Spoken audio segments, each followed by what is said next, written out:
which is titled Parkinson's Disease, The Road Ahead for Imaging Biomarkers. So I'm just going to go through the agenda before we start. So we're going to introduce our presenters first, and we'll go through Richard's presentation, followed by Ken, and then we'll be joined back with Hiba to do the Q&A and answer any questions that have come across during the webinar. So I am very pleased and honored to be around our distinguished panel today.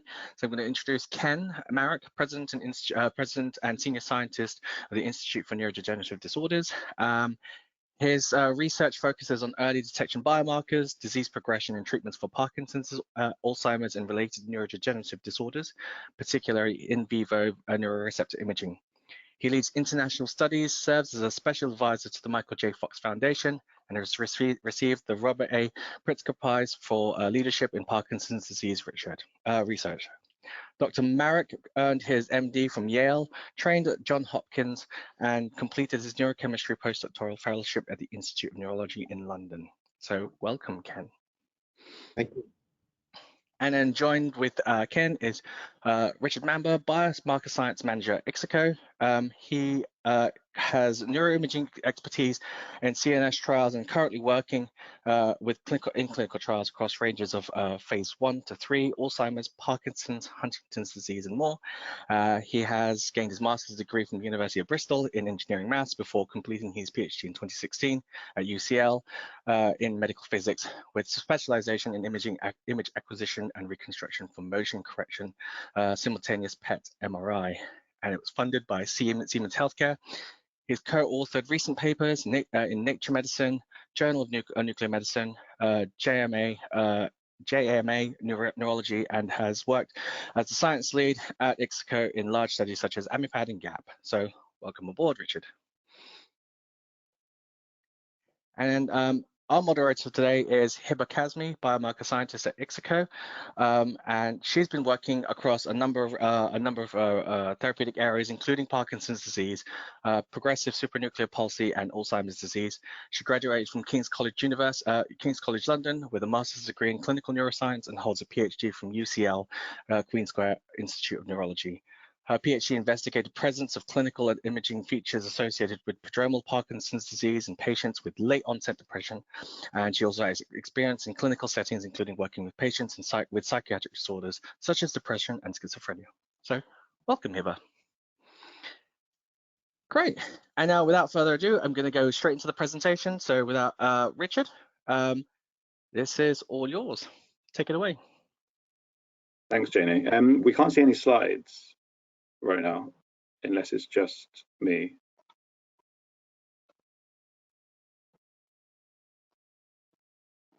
Okay, great, there they are. Thanks a lot. Let me know if there's any audio issues. So we can go to the next slide, I think.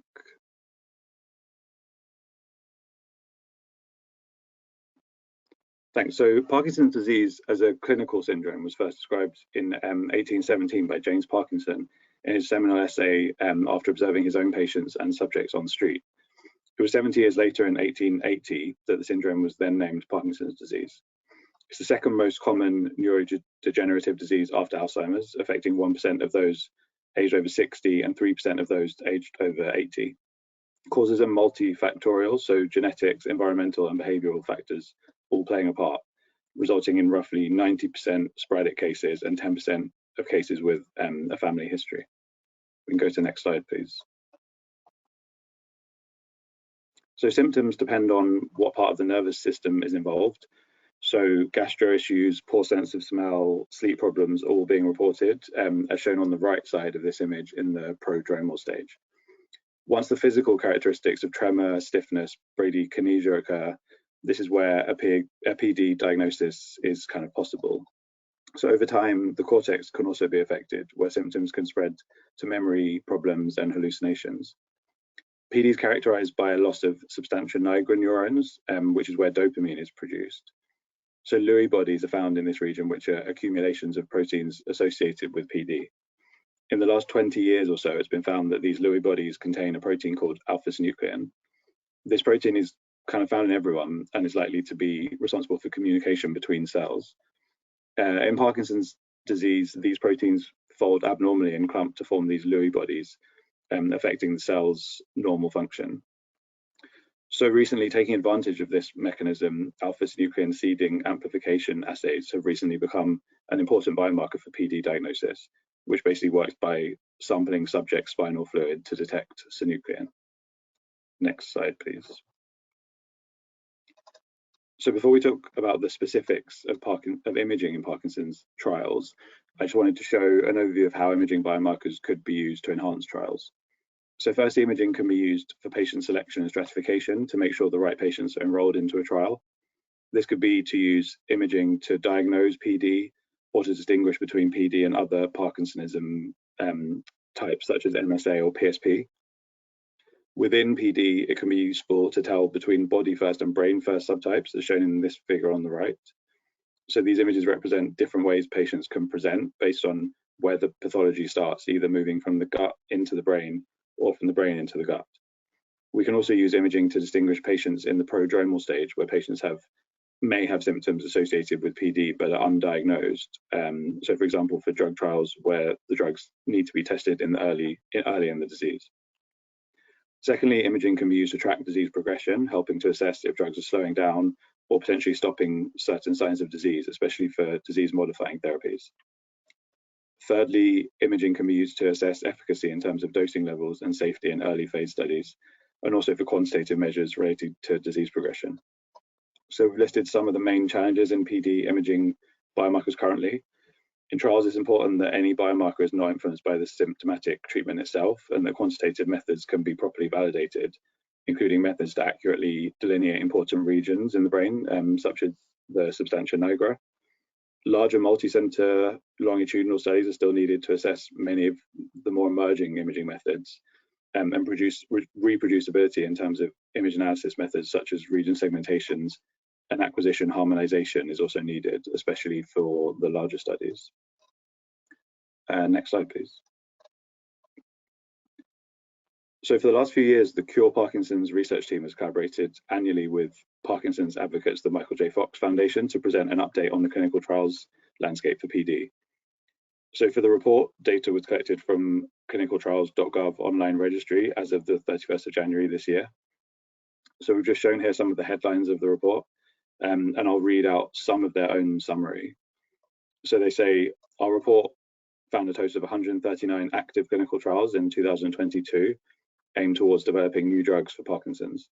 Despite this being the lowest number of trials observed since 2020, we saw the highest proportion overall of potentially disease-modifying treatments, 45%, compared to those directed towards treatments for symptom management. These clinical trials aimed at slowing, stopping, or reversing Parkinson's progression and include a diverse range of treatment options, from the repurposing of diabetes drugs to cell transplantation. Innovation continues to drive Parkinson's research, with 42% of trials involving novel drugs and a third involving drugs that are being repurposed from other diseases. We saw 3 phase 3 trials for disease-modifying treatments begin in 2022, doubling the total observed from the previous year. However, only 14% of total clinical trials underway were in phase 3, highlighting the ongoing challenge of progressing drugs onward after phase 2. This is something Cure Parkinson's will continue to work closely on with researchers and industry, in hope of bringing new potential treatments closer to people with Parkinson's. So looking ahead, 89 trials are set to be completed in 2023, and results from these will provide valuable insights to inform and inspire future research. Overall, these trials involved almost 17,000 people with Parkinson's around the world, and this continued dedicated support and participation drives and facilitates the clinical trial landscape to continue to develop. Next slide, please.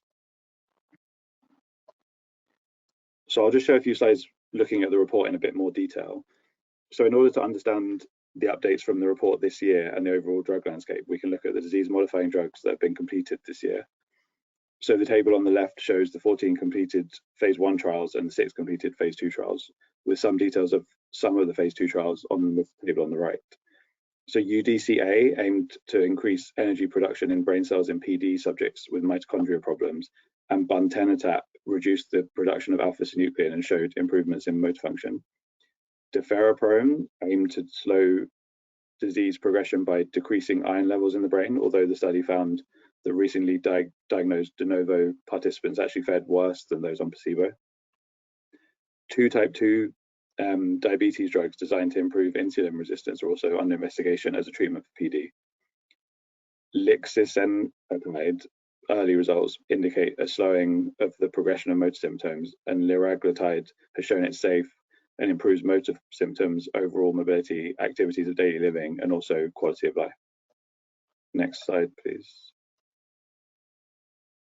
So this table shows the phase 1, 2, and 3 disease modifying trials that were due for completion this year. There are 3 phase 3 trials in the list.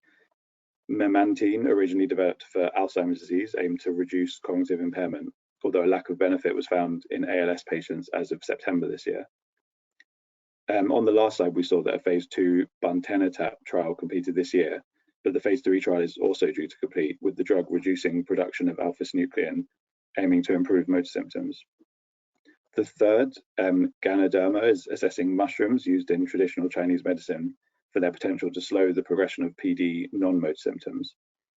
This method is generally regarded as safe, but clinical use is still uncommon due to the lack of scientific clinical studies to support efficacy. Next slide, please. So looking ahead to 2024, here are some trials starting or due to report results next year. Bemdaneprozole is a stem cell therapy where subjects receive dopamine-producing cells, and that's moving into a phase 2 study. Prasinezumab is a monoclonal antibody targeting alpha-synuclein, and a randomized control trial is ongoing to further confirm those findings. Tavapadon is a dopamine receptor agonist, which mimics the action of dopamine, and there are 3 separate trials planned to evaluate efficacy, safety, and tolerability. And finally, exenatide is a GLP-1 agonist, which in phase 1 studies was shown to improve dopamine nerve cell function, reduce inflammation, improve energy production, and switch on brain cell survival signals.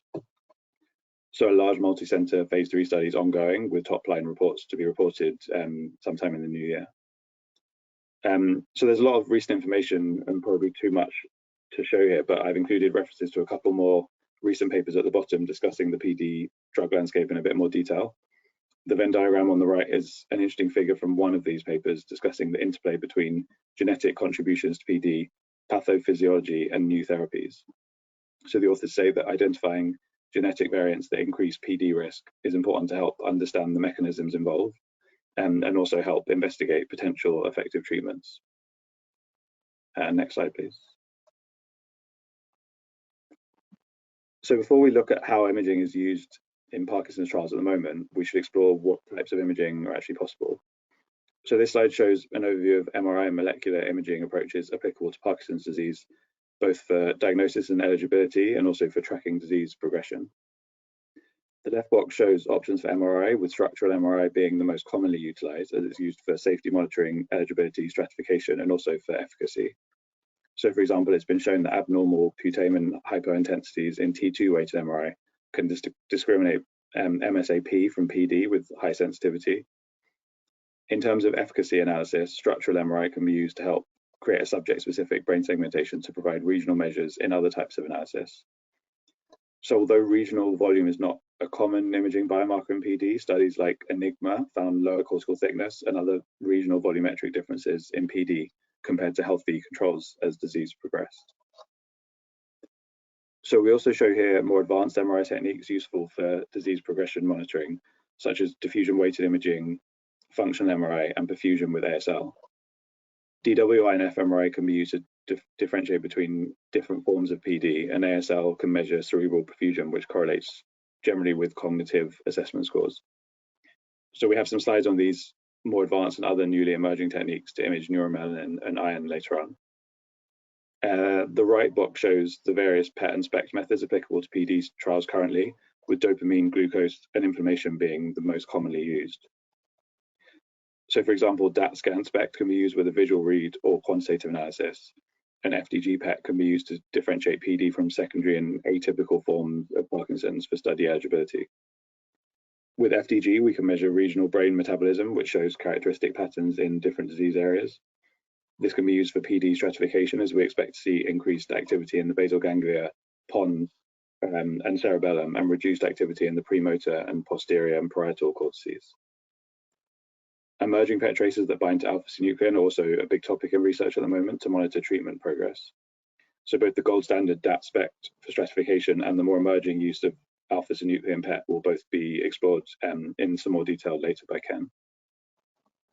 Can I have the next slide, please? So these graphs show the rise in number of Parkinson's trials over the last 20 or so years. The plot on the left shows the number of total trials started each year, including observational and interventional trials across all phases, going from almost zero in the year 2000 to consistently over 200 per year for the last few years. The graph on the right shows the increasing proportion of trials that include imaging as an endpoint. So from under 5% around the year 2000 up to around 20 to 25% for the last few years. This includes imaging for safety assessments, as well as eligibility, stratification, and efficacy. Next slide, please. So this slide looks in more detail at the types of trials running at the moment, again, using clinicaltrials.gov and including studies either started, ongoing, or completed in 2023. So, and also removing any terminated, suspended, or withdrawn trials. So from the chart on the left showing trial phase for 179 interventional drug studies, you can see, as we mentioned before, that phase 2 trials make up the largest portion, covering 50% of all studies. Phase 1 studies make up a quarter, and then phase 3 and 4 make up only 15 and 10% respectively. Looking at all interventional and observational studies running this year that included imaging, the majority, over 50%, include MR imaging in some form, as you can see in this chart on the right, followed by PET being included in a quarter of those studies, and then SPECT in 18%. Next slide, please. So this just shows some more detail about the specific types of imaging that are being used within studies that include MRI and PET imaging in some form. So of the 75 studies, including MRI, the largest portion, almost half, use functional MRI, followed by structural or volumetric MRI. Some of the other more emerging types of MRI being used less frequency, such as neuromelanin and iron, will be looked at in a bit more detail over the next few slides. And then on the right, PET imaging shows more of a range in terms of the types of tracers used. So dopamine and metabolic imaging being the most commonly used at the moment. And then there are also many other types of PET imaging in use in current studies, including for inflammation, amyloid, serotonin, and BMAT2 imaging. Next slide, please. So with Ken looking at DAT-SPECT and alpha-synuclein PET, I'm just showing a few slides here on some emerging techniques and some of the associated challenges. So as we've seen, there are various different PET imaging methods being used to classify and track PD. DAT-SPECT is the most widely used clinical method to measure dopaminergic terminal function, which is approved by the FDA and EML as a trial enrichment biomarker. DAT can also be assessed with PET tracers such as FP2I, as shown on the right of this left-hand figure, and other processes such as dopamine synthesis can be assessed with the F-DOPA PET tracer. So there's pros and cons when comparing PET and SPECT methods, with SPECT being more readily available, less expensive, and tracers having a longer half-life. PET, on the other hand, provides better image resolution and patient convenience with shorter waiting times between injection and scan. So as we stated earlier, one of the main challenges in clinical trial imaging is to provide a reproducible standardization. One way this is important is for accurate delineation of specific brain regions for quantitative measures such as SUVR. As you can see from the SPECT and PET images on the left, the uptake we're interested in is often in the striatum. So we recently did some work with VMAT2 PET data, which again measures striatal pathway integrity, but with the AV133 PET binding. So quantification typically requires manual placement of volumes of interest, which is subjective and time-consuming. We used an atlas-based approach to segment the occipital lobe grey matter as the reference region, and use a deep learning approach to segment the anterior and posterior parts of the caudate and putamen as the target regions. We found comparable results between our automated method and the method using manual intervention. So these types of automated methods to assist for both qualitative and quantitative assessments can save time and money in large trials. Next slide, please, Jenny. So the substantia nigra includes dopamine cells which provide the stratum with dopamine, and neuromelanin imaging can be used to find the integrity of the substantia nigra. Dopaminergic neurons in the substantia nigra pars compacta are rich in neuromelanin pigment, which present as hypointense regions in images. PD is characterized by a loss of neuromelanin, which can be found by examining contrast of the substantia nigra with surrounding regions, and also using volume of the region. So studies have shown reduced neuromelanin signal and volume in the SNPC in PD against healthy controls with a sensitivity and specificity of over 80%. Other studies have shown longitudinal change over 2 years of neuromelanin signal in PD with an association between contrast ratios and UPDRS, the Unified Parkinson's Disease Rating Scale. MRI sequence design is still an open research question, with optimal methods differing based on manufacturer and model. Using like T1 weighted TSE or MT-PrEP GRE sequences. Most studies have been single centers with a lack of standardization of protocol and analysis method. Neuromelanin imaging is particularly challenging to perform in a multi-center study where harmonization is needed as different scanners produce images with different contrasts. So one approach in a study could be to limit the types of different scanners, especially for a small study. Quantification workflows could be based on manual delineation of regional masks or more advanced semi-automated or atlas-based segmentations. And there's also emerging literature of studies using manual segmentations with deep learning methods to automatically segment.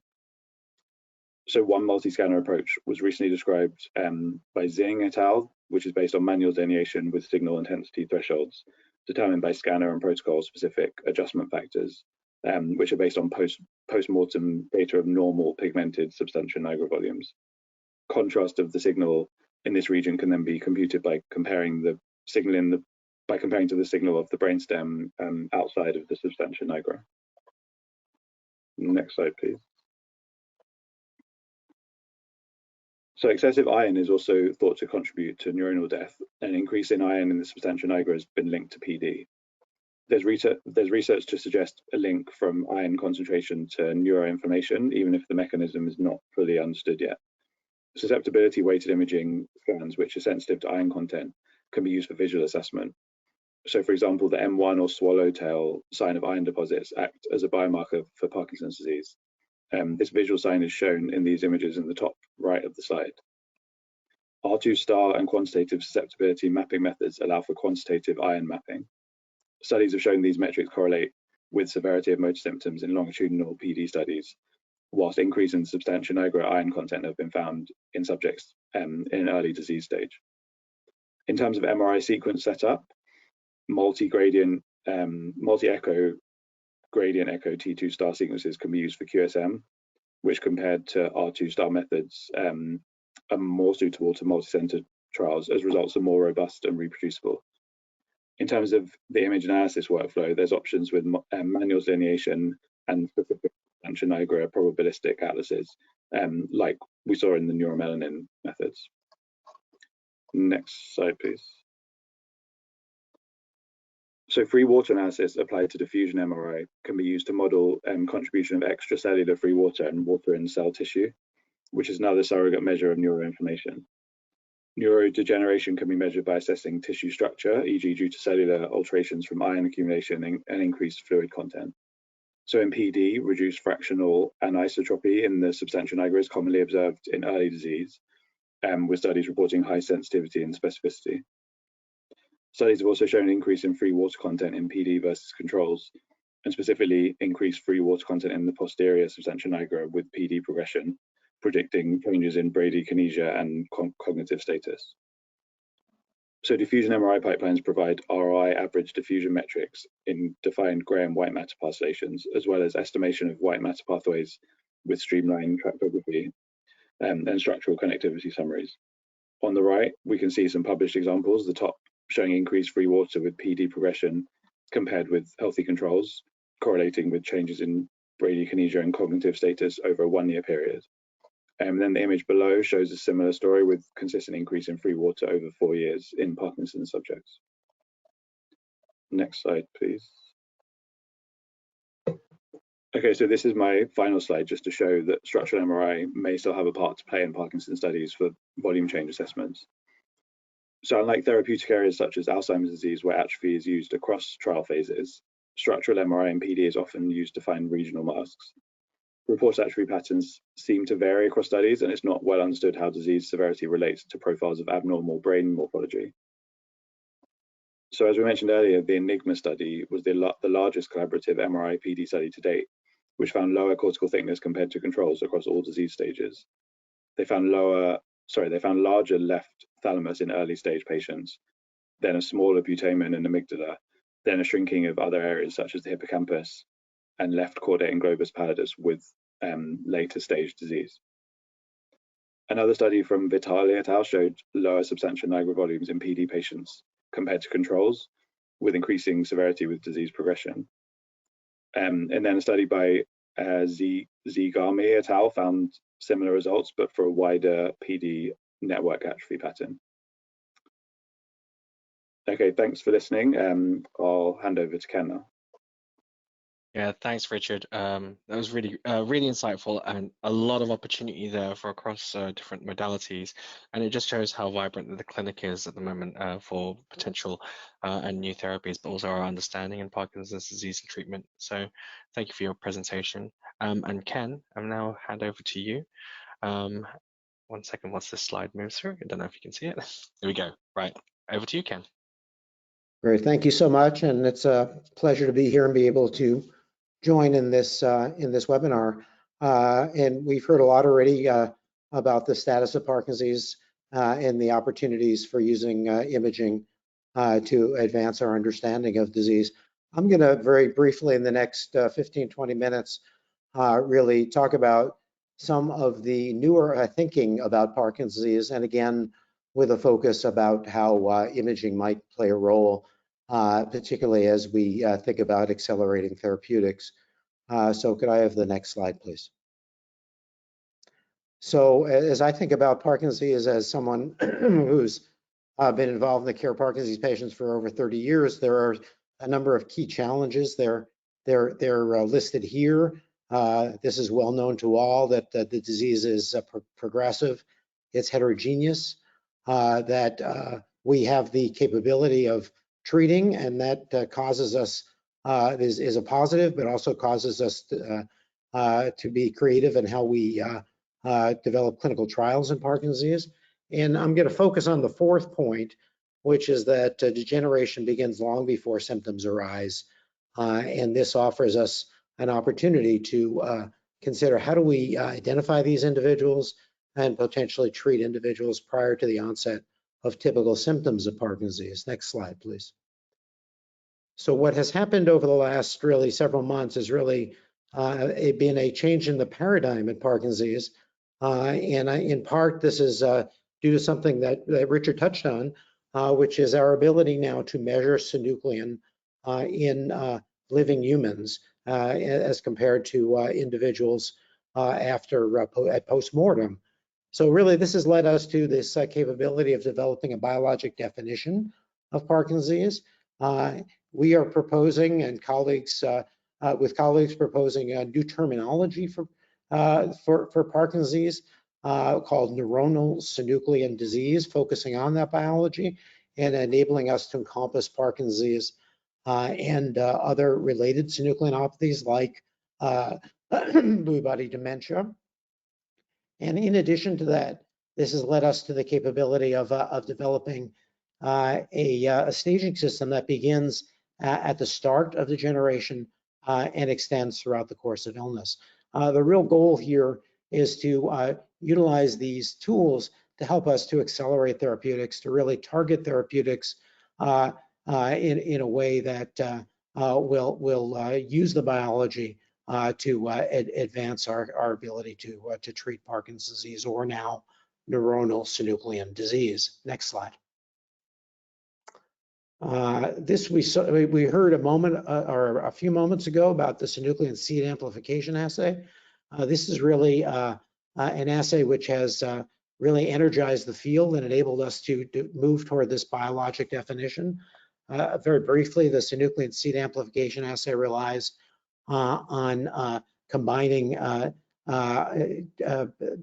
generated synuclein seeds with a sample, in this case a CSF sample, mixing this in a way to enable aggregation of the monomers to occur, and then using a reporter of thioflavin T fluorescence to identify those individuals that have synuclein compared to those who don't. This has been a very effective tool to identify individuals who have neuronal synuclein compared to those who don't. Not yet a tool that is quantitative, but hopefully that will soon be on the way. Next slide.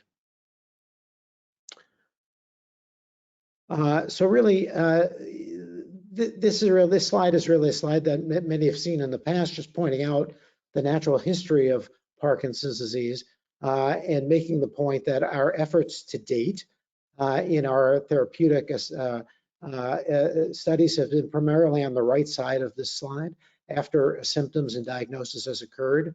Our goal, of course, in Parkinson's disease and other neurodegenerative diseases, next slide, if you could press the animation, is to go beyond this. One more animation again, to an earlier stage, and then, excuse me, again, one more still, really back in time to a stage before symptoms occur. This is really where some of the studies, including the Parkinson Progression Marker Initiative, have been focusing its attention to date. But with the advent of synuclein seeding assays, I can go one more. Our goal is to go back to the very beginning of time when degeneration occurs and be able to understand what are the determinants of illness during this entire period. This enables us to go to the next slide, where we can actually more formally develop this definition of disease. And as you can see, we now have the biomarkers available to enable us to understand, at least to some extent, what is happening prior to the onset of symptoms. So this again is synuclein seed amplification in imaging measures, in this case dopamine imaging, and genetic status. Of course, there are a number of other biomarkers which are going to add color to these core biomarkers, but these themselves have enabled us to define this illness now as neuronal synuclein disease, defined by synuclein pathology and dopamine dysfunction. Next slide. This slide just reminds us that about the Parkinson Progression Marker Initiative, which is a study that has been ongoing, led by the Fox Foundation and numerous partners from pharma and biotech, to really identify individuals and follow them over a number of years to understand the progression biomarkers. This study has been instrumental because having been developed now more than a decade ago, it enabled the rapid validation of these biologic outcomes, because we had collected spinal fluid, blood, clinical data that could be easily deployed to understand the value of these biomarker measures in Parkinson's disease. Next slide, please. This is I'm going to show you a data slide from a paper that was published in Lancet in last April. And this really is an effort to bring together now synuclein seeding assays, dopamine imaging, and a clinical feature which is abnormal olfactory function. And what we see here is that if we just to orient you in these panels, that the x-axis is a measure of abnormal olfactory function. The y-axis is a measure of dopamine imaging specific binding ratio. The filled blue dots are SA positive, the open blue dots SA negative. And if we look at the sporadic group, we can see that over 90% of the individuals are in that lower left quadrant. That is to say, they are SA positive, they are DAT deficit, and they are olfactory deficit as well. There is a strong relationship between olfactory dysfunction and synuclein aggregation. This may be related to the body first versus brain first kind of distinction that was made by Richard.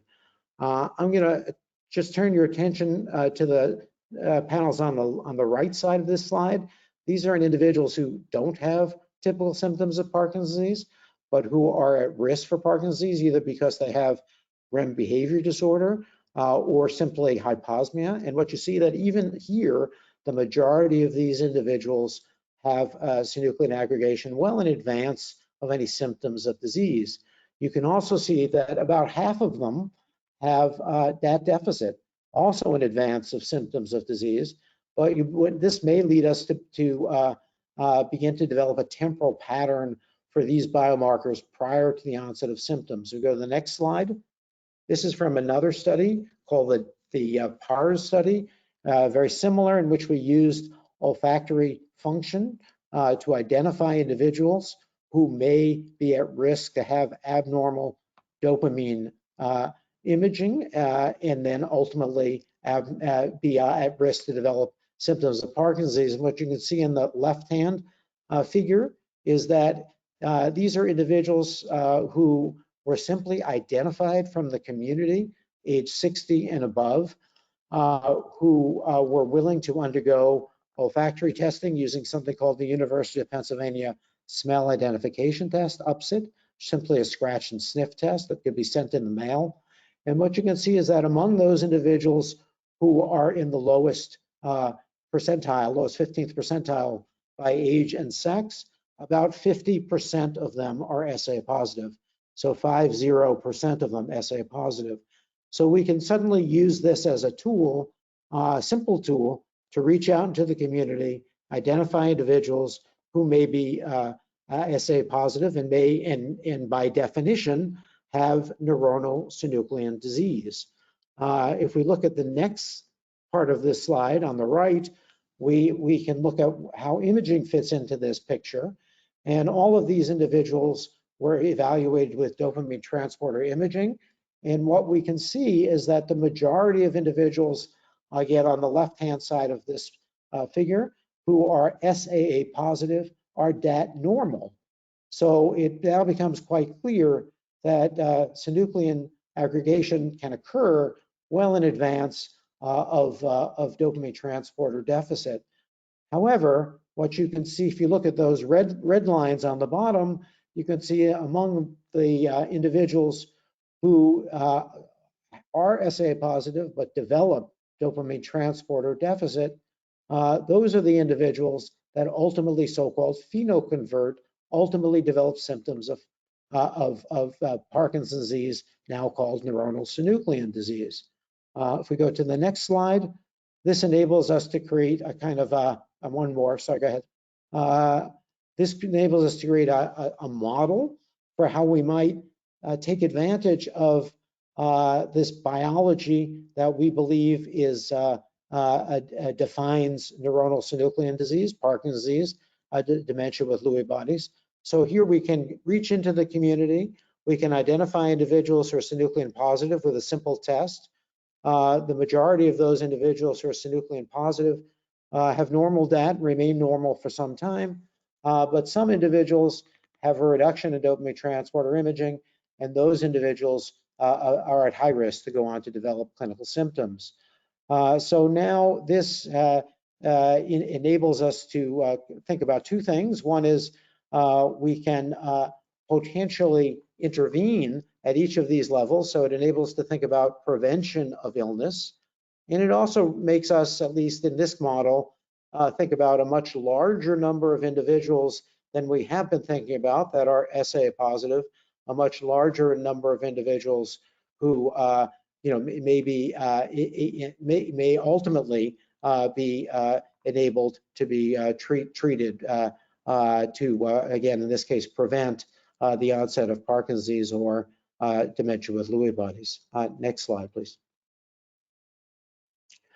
So all of this depends on having reliable and accurate dopaminergic imaging.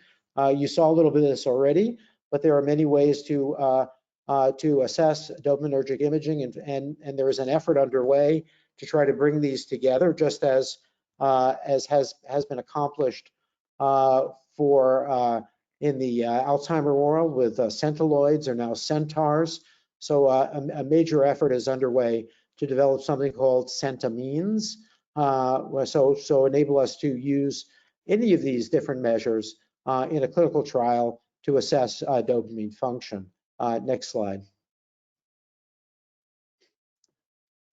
As you've already seen as well, we can use imaging in a number of ways. This is one example from the PPMI study where we can look at longitudinal data imaging to measure disease progression.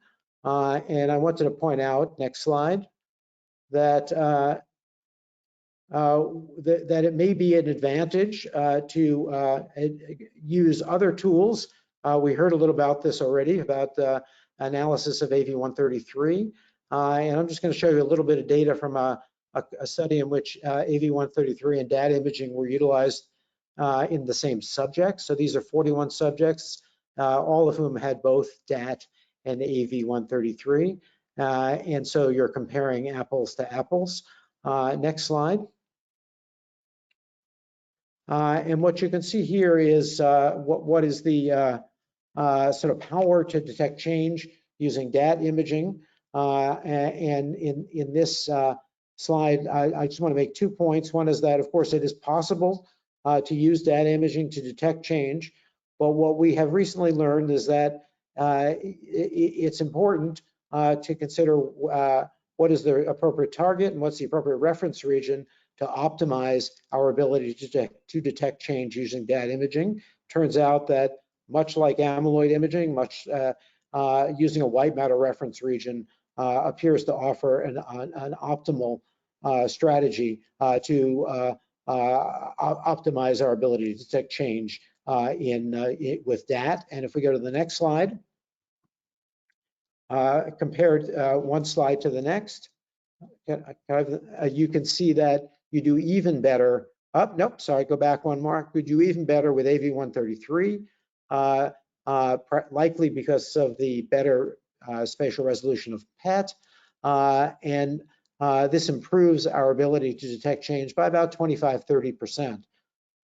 Again, we're hopeful that as we move forward, it's not going to be necessarily a choice between using one or the other of these dopamine measures, but that we would be able to use both of them using a standardized process to evaluate the imaging outcomes, again, centamines, because of course PET imaging has the advantage of additional power, but the disadvantage of difficulty with access. Next slide. So in addition to dopamine imaging, of course, there have been a number of other relevant targets for Parkinson's disease, which are still exploratory, that I wanted to just mention. Some of these are being explored by a Michael J. Fox effort called the Molecular Imaging Consortium. Could I have the next slide? One of these is SV2A, which this is just an example of some data from SV2A where this may be a way to assess synaptic integrity in Parkinson's disease. The data remains uncertain, but I think there is now an effort to evaluate SV2A across the spectrum of Parkinson's disease, from the early stages through later stages of disease. Next slide. Of keen interest has been inflammation in Parkinson's disease. These are two papers looking at an early tracer, PK11195 and PBR28, showing indeed that there is signal that one can detect in Parkinson's disease and in MSA. And indeed, there is an ongoing effort now with yet another tracer, DPA714, in Parkinson's disease, looking both at individuals with symptoms and in the prodromal space. Next slide. And of course, the sort of the holy grail here is to identify a synuclein imaging tracer that could be reliably and widely used. This is just showing the promise that has already been realized in Alzheimer's disease. But the challenge has been that course, synuclein has a much lower Bmax compared to amyloid or tau, and there have been difficulties with affinity and selectivity. Next slide. Recently, we've had some excitement because we've had 2 imaging agents which have shown some signal. This is the AC immune agent and also the SPL-T06 agent, both which have shown some signal in MSA individuals, particularly MSA-C individuals, though sadly, neither of them have been very effective in individuals with idiopathic Parkinson's disease. Next slide. We are now evaluating a number of tracers, one of which is illustrated in the next slide, CO505. This is a tracer developed by Makoto Higuchi in Japan. Again, it's at an early stage, but may have some value in Parkinson's disease in that it has a better lower affinity and appears to be able to at least detect some signal in Lewy body disease individuals. Next slide. I think the promise of synuclein imaging it remains. I think we're excited that during the next year there are a number of tracers that are emerging and will be tested in humans that may be able to sort of crack the problems that have faced us, which are again subnanomolar affinity, selectivity for tau and amyloid, and I think we're going to be seeing in 2024, as I say, likely several tracers that are going to make their way into human testing. Hopefully one of them will show the appropriate signal and the appropriate distribution of signal, and then we would be able to utilize this in order to couple this with synuclein seeding, again, to further define what we are calling neuronal synuclein disease. Next slide. Last slide, I think, is just to remind you, if you don't know already, about the PPMI data, which is available as it is collected. It's been downloaded over 15 million times, and I would urge anyone who is interested in the types of data I've been discussing to go onto the website, and you should be able to access these data for your own work in a short period of time. I'm going to stop there. Thanks so much for your attention. And thank you, Ken. I think this is just really exciting to see how we're moving the needle in terms of the new paradigm for Parkinson's disease, the neuronal synuclein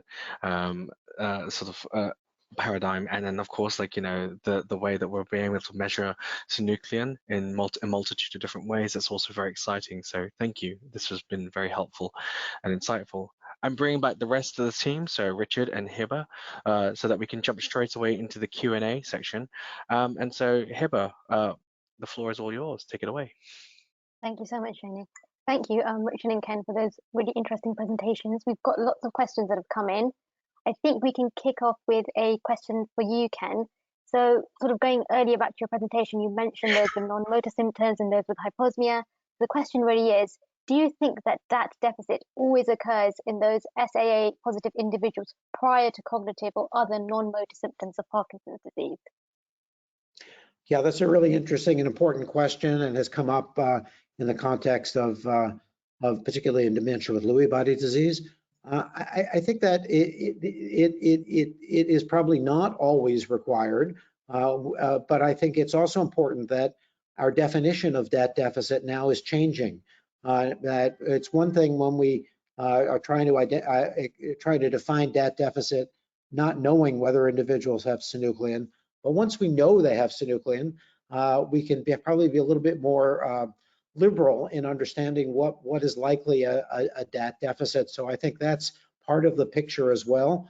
We now have some data in the PPMI study showing that among synuclein positive individuals, those individuals who even have a minimal DAT deficit are very likely to sort of come down over time and into a more conventional abnormal range. But I think we need more longitudinal data. But I think it's kind of an exciting way of understanding how to use dopamine imaging. Thank you so much, Ken. I agree, in particular with the longitudinal imaging, actually. And we've got another question that relates to that, where you obviously mentioned the positive results and the advantages of using PET longitudinally in those with Parkinson's disease to look at progression. Now, as we know, and you've mentioned, there's some difficulty with always accessing PET for clinical trials. So with SPECT being the most accessible currently, are there any challenges to consider when using that SPECT longitudinally in clinical trials? I mean, DAT-SPECT has been widely used in longitudinal clinical trials, is widely available. Of course, it's not available everywhere in the world, so that is a concern. But I think it's much easier to use that. I think, of course, optimizing the analysis pipeline, as I mentioned, is going to helps to improve and reduce the variance in those longitudinal outcomes. So I think that's certainly that it's widely available and easy to use. I think we're hopeful that the concept of sort of centimines is going to enable us to combine different dopamine modalities, just as has accomplished with amyloid or tau, and that would offer yet another option. Yeah, and I think that's what we're already seeing. It's really key in terms of combination of imaging modalities and imaging and non-imaging biomarkers really seem to be giving us the answers, hopefully, that we're looking for. Thank you so much, Ken. We've got a few questions for you as well, Richard. So sort of going back to where you were discussing the drug trials that we have in PD. So in current drug trials, is imaging mostly being used as an secondary or an exploratory endpoint? Hi. Yeah, I was interested. I think originally when I was looking at that data, I thought it would be more in the kind of exploratory measures. I think the clinicaltrials.gov repository call it, they split everything into primary, secondary, and other. So I thought it would be more in other, but actually I'm just looking at the data now and I can see it's actually quite an even split at the moment between for imaging being used in primary and secondary outcomes, which is quite interesting to see. And then also kind of over time, the use of imaging as a secondary endpoint has been quite steady the last few years, but actually imaging as a primary endpoint has increased quite a lot. So yeah, over the last 20 years, it's gone from kind of nothing to like around 10% of the trials, at least I'm looking at this year, that have imaging as some kind of primary endpoint, which is good to see. And I think it was the use of, it was MRI, but SPECT and PET as well, if I remember correctly. Yeah, MRI is still the majority. I think it was like 50%. But there are quite a few, I didn't really show it, but there's quite a few trials that have multiple. So just because one has MRI doesn't mean it doesn't have PET or SPECT as well. There's quite a lot with multi-modality use, which is cool as well. Yeah, again, a combination of imaging. Yeah. We've actually got another question relating to PET, which I know you briefly mentioned as well. So what are the challenges with acquiring PET data in large studies, would you say? So for us in studies, I guess, yeah, there is an issue with harmonization. So what we would normally do is use phantom data to kind of harmonize as best we can across sites. So I think Earl accreditation is something some people do with NEMA phantoms, although that's more for kind of absolute SUV measures and using oncology trials. What we've seen more of the last few years is actually using Hoffman phantoms, which is like a plastic brain phantom. You fill it with a PET tracer and it kind of fills in like brain slices. So if you can image that across different sites with different types of scanner manufacturers and scanner models, you can compare those images to like a digital phantom that you have to find the image resolution, and then you can kind of downsample across sites. So each site would have its own kind of site-specific smoothing that you'd apply to basically level out the image resolution across different sites. So that's something at Ixco that we do, or we're starting to do more and more of in our PET studies. Thank you, Richard. I think I've got quite a few questions. I think I've got time for a couple more. We've had one come in for Ken. Ken, this is actually, I know Richard was actually just talking about harmonization, but this is in terms of tracer harmonization efforts. So could you say more about the thinking about the differences of target between tracers and also the differences between the disease stages? I think this is with regard to the tracer harmonization efforts. Yeah, I think that again, you know, a key issue in utilizing tracers is availability. So I think that making sure that you know, that's a major issue for PET versus SPECT, is just because of the challenges in production, in addition to the challenges Richard just mentioned in the analysis. So I think that that's something that would be, again, overcome to some extent if we can utilize more than one tracer in a clinical study. I think that's possible. It's already been shown to be possible and effective in Alzheimer's disease. I think with regard to disease stage, I think that's a really interesting question. I think we are going to be developing sort of disease stage specific outcomes, and I think imaging outcomes may be relevant at one stage versus another. For example, we are uncertain where inflammatory imaging will be most valuable. Would that be valuable at the start of illness and then less valuable later on? Or, you know, so I think this really enables us to kind of have a different view onto how we might use these measures to develop stage-dependent outcomes. Thank you so much, Ken. With that, I think we're almost out of time. If you do have any more questions, we will be sure to get back to you via email, and I will hand it back to Jenny. Thanks again, both Ken and Richard. Thank you, folks. And that was a really good Q&A. I think that, you know, if you've got any further questions that you have, then obviously do reach out to us, and we'll be able to we'll be able to answer them. And also, we'll conclude this webinar for today. So if at the very end of this webinar, you can hang on for a little bit, we do have an exit survey. This information that you will be answering will help us get a better understanding of what we can do to continue sort of informing yourselves on what would be of interest in terms of next webinar topics. But also at the same time, there are a couple of questions that Ken and Richard have asked that would be really that they could benefit from your insight, and we'll be able to share that in later content as well.